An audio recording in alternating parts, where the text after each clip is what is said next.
human beings are weird creatures because we're much more activated by having an aim and moving towards it than we are by attainment. And what that means is you have to have an aim, and that means you have to have an interpretation. And it also means that the nobler the aim, that's one way of thinking about it, the better your life. And that's a really interesting thing to know because, you know, you've heard ever since you were tiny that you should act like a good person and you shouldn't lie, for example. And you might think, well, why the hell should I act like a good person and why not lie? I mean, even a 3-year-old can ask that question because smart kids learn to lie earlier, by the way. And they think, well, why not twist the fabric of reality so that it serves your specific short-term needs? I mean, that's a great question. Why not do that? Why act morally? If you can get away with something and it brings you closer to something you want, well, why not do it? These are good questions. It's not self-evident. Well, it seems to me tied in with what I just mentioned. It's like, you destabilize yourself and things become chaotic. That's not good. And if you don't have a noble aim, then you have nothing but shallow, trivial pleasures. And they don't sustain you. And that's not good because life is so difficult, it's so much suffering, it's so complex. It ends and everyone dies and it's painful. It's like without a noble aim, how can you withstand any of that?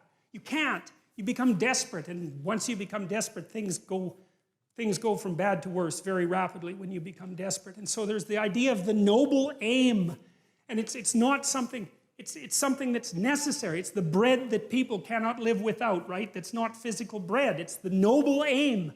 And what is that? Well, it was encapsulated in part in the story of Marduk. It's to pay attention, it's to speak properly, it's to confront chaos, it's to make a better world. It's something like that. And that's enough of a noble aim so that you can stand up without, you know, cringing at the very thought of your own existence, so that you can do something that's worthwhile to justify your wretched position on the planet. So now the literary issue is that, so look, you take a text, you can interpret it a variety of ways, but that's not right. This is where the postmodernists went wrong, because what you're looking for in a text, and in the world for that matter, is sufficient order and direction. So then we have to think, well, what does sufficient order and direction means? Well, you don't want to suffer so much that your life is unbearable, right? That just seems self-evident. Pain argues for itself. I think of pain as the fundamental reality because no one disputes it, right? I mean, even if you say that you don't believe in pain, it doesn't help when you're in pain. You still believe in it, right? You can't pry it up with logic and rationality. It just stands forth as what the fundament of existence, and that's actually quite useful to know. Say, well, you don't want any more of that than is absolutely necessary. And I think that's self-evident. And then you say, well, wait a minute, it's more complicated than that. You don't want any more of that that's necessary today, but also not tomorrow and not next week and not next month and not next year. So however you act now, better not compromise how you're going to be in a year, because that would just be counterproductive. That's part of the problem with short-term pleasures, right? It's like act in haste, repent at leisure. Everyone knows exactly what that means. So you have to act in a way that works now and tomorrow and next week and next month and so forth. And so you have to take your future self into account.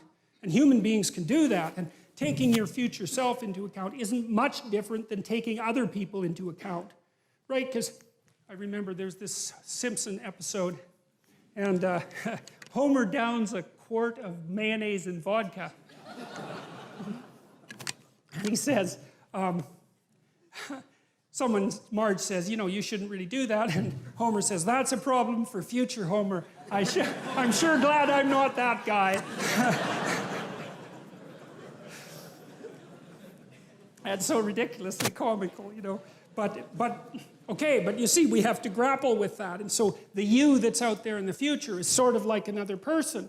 And so figuring out how to conduct yourself properly in relationship to your future self isn't much different than figuring out how to conduct yourself in relationship to other people. But then we could expand the constraints.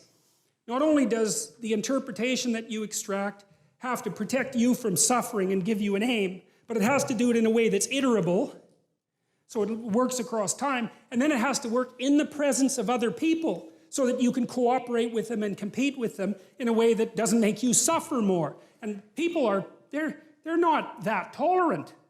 You know, I mean, they have choices. They don't have to hang around with you. They can hang around with any one of these other primates. And so if you don't act properly, at least within certain boundaries, it's like you're just cast aside.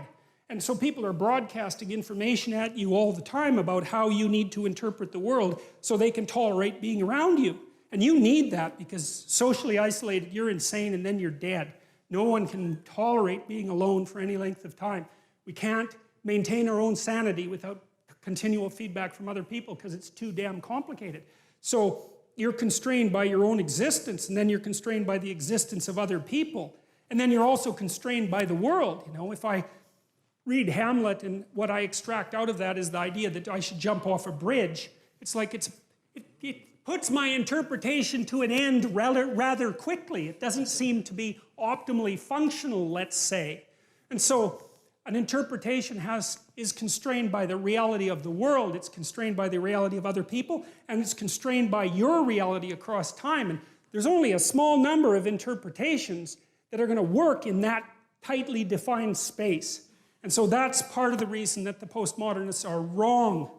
It's also part of the reason, by the way, that AI people who've been trying to make intelligent machines have had to put them in a body. Is it turns out that you just can't make something intelligent in some sense without it being embodied. And it's partly for the reasons that I just described, is you need constraints on the system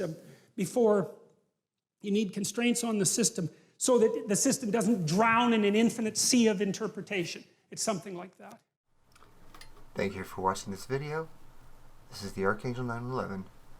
If you enjoyed what you were watching, please click that subscribe button, give me a thumbs up, and leave a comment below. Have a nice day.